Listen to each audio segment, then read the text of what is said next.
भारतीय कांस्य मूर्तिकला की दुनिया में आपका स्वागत है।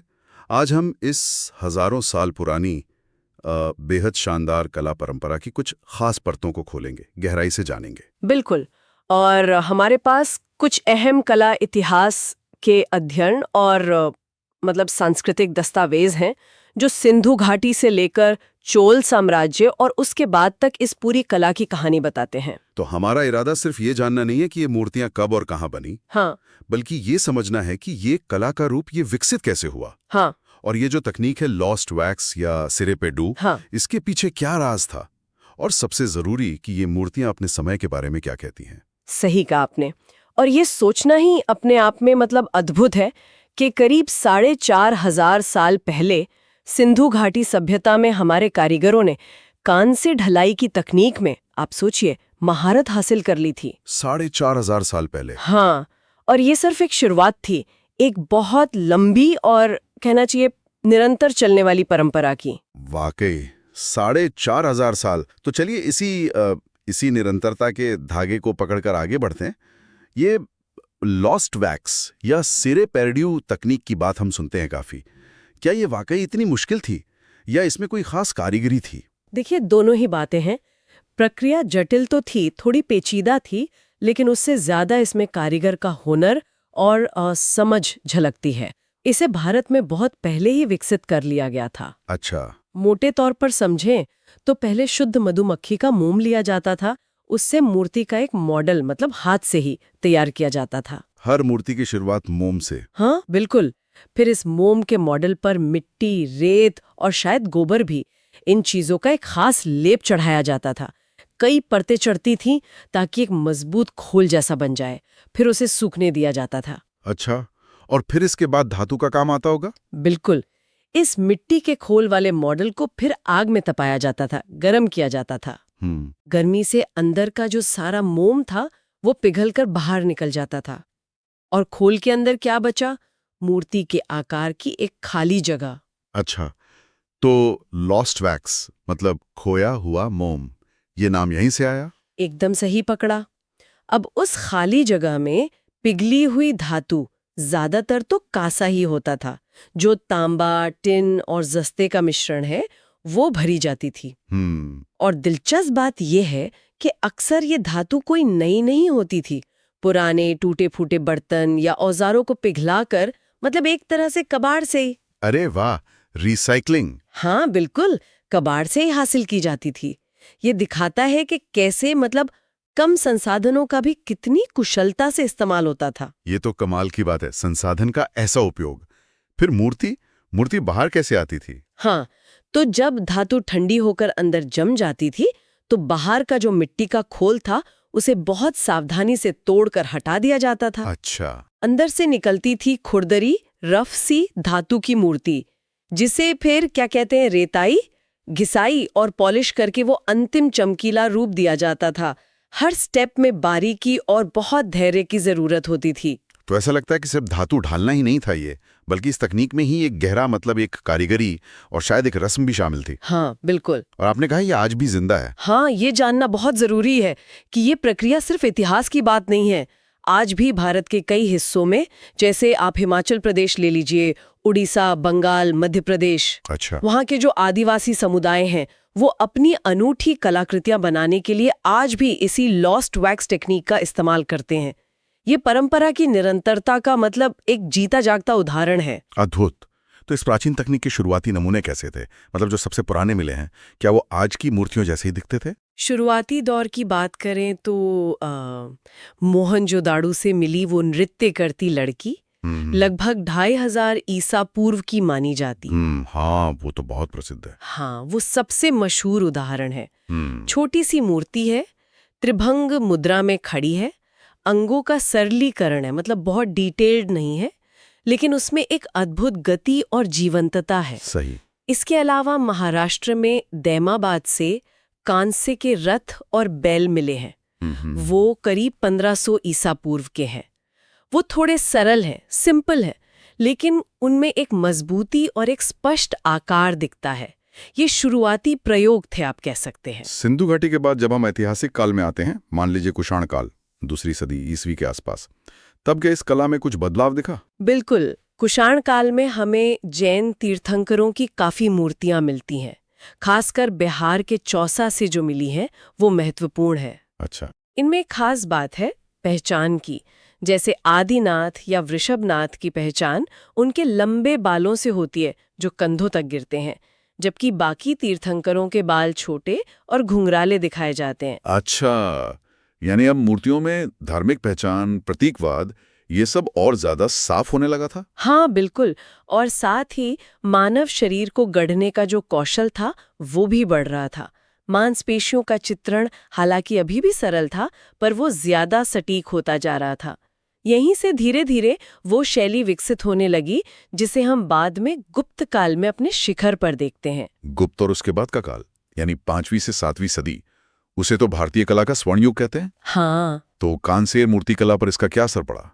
जाहिर है बहुत अच्छा पड़ा होगा। बहुत गहरा असर पड़ा। इस दौर में खासकर उत्तर भारत में बुद्ध की खड़ी हुई कांस्य प्रतिमाएं बहुत बनी। इनमें अक्सर दाहिना हाथ अभय मुद्रा में होता था, यानी आशीर्वाद या डर को दूर करने का प्रतीक। इन मूर्तियों में एक खास तरह का संतुलन, एक शांति और एक दिव्यता झलकती है, बहुत परिष्कृत। कपड़ों को पहनाने का भी कोई खास तरीका था इनमें? आपने त्रिभंग मुद्रा का जिक्र किया था पहले।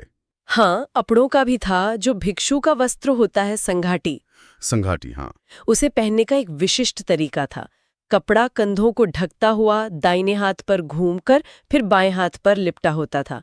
और दिलचस्प बात यह है कि कपड़ों की सिलवटों को दिखाने के तरीके में भी क्षेत्रीय अंतर था। अच्छा। जैसे जैसे? जैसे मथुरा शैली से प्रभावित जो कांस्य मूर्तियां थीं, उनमें सिलवटें गहरी और घुमावदार होती थीं, लहरदार। जबकि सारनाथ शैली के प्रभाव वाली जो मूर्तियां थीं, उनमें वस्त्र लगभग सिलवट रहित, एकदम चिकना दिखाया जाता था, सपाट। ये तो बहुत बारीकियां हैं। मतलब कारीगर कितने सजग थे इन चीजों को लेकर। कोई ऐसी खास मूर्ति जो इस काल की उत्कृष्टता का प्रतीक मानी जाए? बिल्कुल। बिहार के सुल्तानगंज से बुद्ध की एक विशाल कांस्य प्रतिमा मिली है, बहुत बड़ी है। अच्छा, वो इसका एक बेहतरीन उदाहरण है। उसमें जो परिष्कार है, जो सौम्यता है और जो आनुपातिक सुंदरता है, वो गुप्त काल की शास्त्रीयता का प्रमाण है। और इसी समय के आसपास मध्य भारत में वाकाटक काल में भी बुद्ध की सुंदर कांस्य से प्रतिमाएं बनी।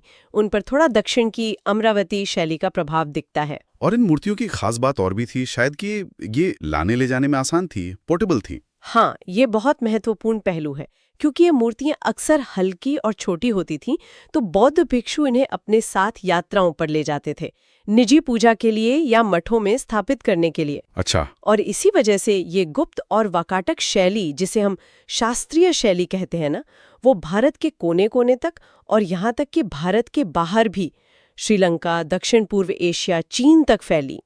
तो कांस्य ने विचारों और कला के प्रसार में, आप कह सकते हैं, एक अहम भूमिका निभाई। यानी कांस्य का सिर्फ धातु नहीं था, वो विचारों का, शैली का वाहक भी बन गया। जी। अच्छा, उत्तर और मध्य भारत के बाद अगर हम पश्चिम और पूर्व की तरफ देखें, हाँ, क्या वहां भी कांस्य कला पनप रही थी? जरूर जरूर। पश्चिम भारत में देखें तो गुजरात में अकोटा, वडोदरा के पास, वहां से जैन तीर्थंकरों की कांस्य मूर्तियों का एक बड़ा खजाना मिला है। ये 6वीं से 9वीं सदी का है। जैन तीर्थंकरों का? हाँ, महावीर, पार्श्वनाथ, आदिनाथ, इनकी मूर्तियां हैं। सिंहासन पर बैठे हुए दिखाया गया है, अकेले भी हैं, समूह में भी हैं, और साथ ही यक्षिणियों या शासन देवियों की मूर्तियां भी हैं। इन पर गुप्त और वाकाटक दोनों शैलियों का मिला-जुला असर दिखता है। और उत्तर में, जैसे हिमाचल या कश्मीर? 8वीं से 10वीं सदी के दौरान हिमाचल प्रदेश और कश्मीर में एक थोड़ी अलग, एक विशिष्ट शैली विकसित हुई। यहाँ बौद्ध और हिंदू दोनों ही देवी देवताओं की मूर्तियां बनी। विष्णु का एक रूप है 4 सिर वाला, वैकुंठ या चतुरानन विष्णु, उसकी पूजा यहाँ खास थी, तो उसकी मूर्तियां मिलती हैं। साथ ही महिषासुरमर्दिनी दुर्गा और नरसिंह अवतार की बहुत ही गतिशील, एक्शन से भरपूर, शक्तिशाली कांस्य मूर्तियां भी यहाँ बनी। एक्शन से भरपूर। और पूर्व में बंगाल, बिहार? पाल वंश का समय। हाँ, 9वीं सदी के आसपास बिहार और बंगाल में पाल राजाओं का शासन था।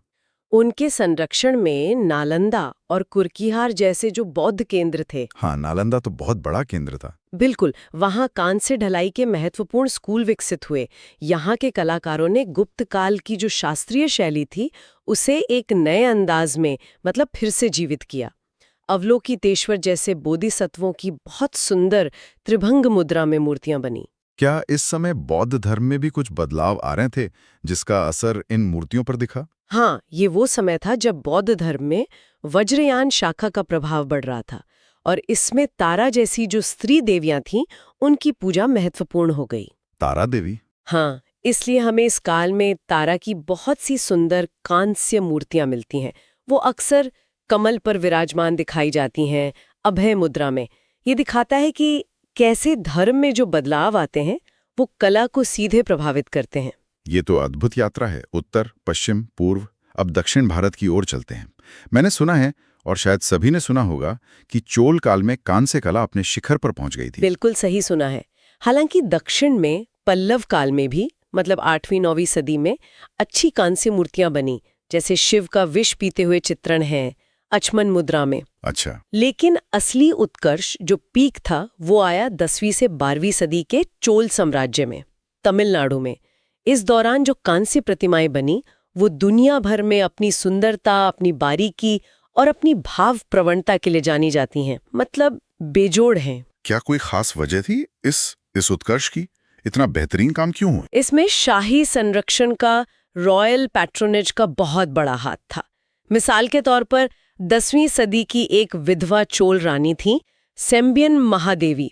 वो कला की बहुत बड़ी संरक्षक थीं। अच्छा। उनके और दूसरे चोल शासकों के प्रोत्साहन से कारीगरों ने मतलब अभूतपूर्व कौशल हासिल किया। और कमाल ये है कि ये कला आज भी दक्षिण भारत में, खासकर कुंभकोणम जैसे शहरों में जीवित है। और नटराज की विश्व प्रसिद्ध मूर्ति, वो भी चोल काल की ही देन है। हाँ, शिव का नटराज रूप यानी नृत्य के राजा का रूप, वो चोल काल में ही पूरी तरह से विकसित हुआ। और ये शायद भारतीय कांस्य कला की सबसे प्रतिष्ठित, सबसे जानी पहचानी छवि है। इस मूर्ति में इतनी सारी चीजें एक साथ होती हैं। वो नाच रहे हैं, नीचे एक दानव है, हाथ में आग है, डमरू है, अलग अलग मुद्राएं हैं। इसका मतलब क्या है? ये सब क्या दर्शाता है? देखिए, नटराज की मूर्ति अपने आप में एक पूरा ब्रह्मांडीय दर्शन समेटे हुए है।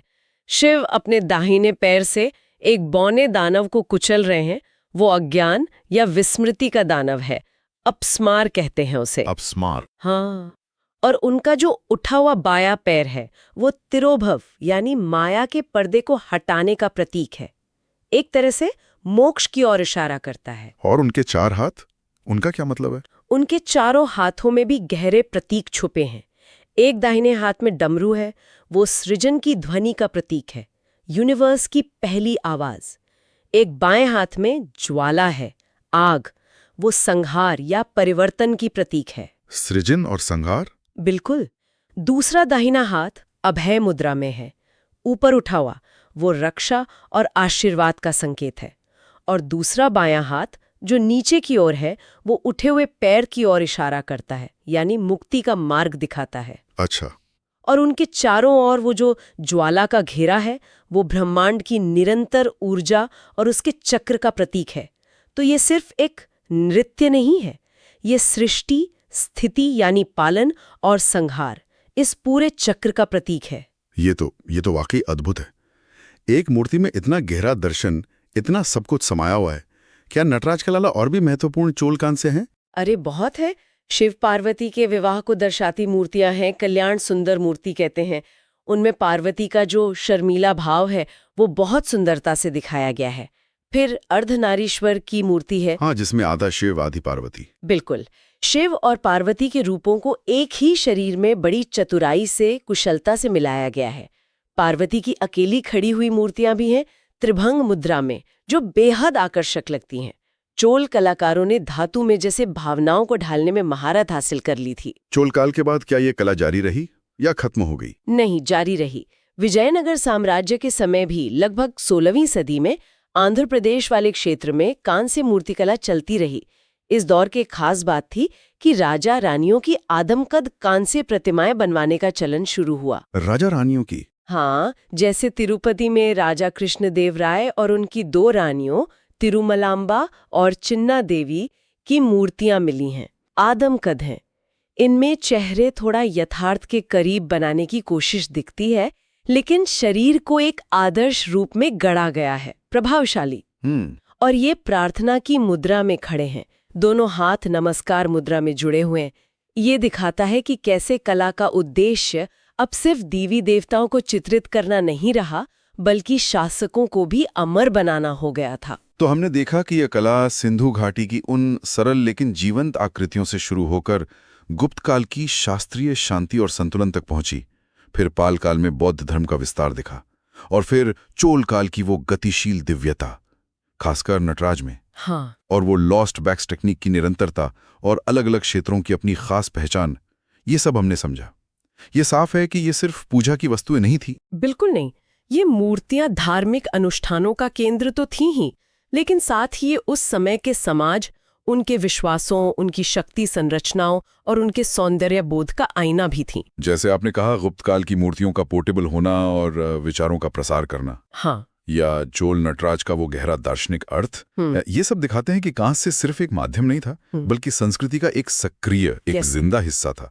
और कलात्मक उत्कृष्टता का तो ये शिखर थी ही, खासकर चोल कांस्य। तो अब अंत में ये सवाल मन में आता है, बल्कि एक विचार आता है कि जब हम आज इन कांस्य मूर्तियों को देखते हैं हजारों साल बाद, तो क्या हम सिर्फ धातु की बनी आकृतियां देख रहे हैं, या फिर ये मूर्तियां हमें किसी तरह उन समय के इंसानों से जोड़ती हैं?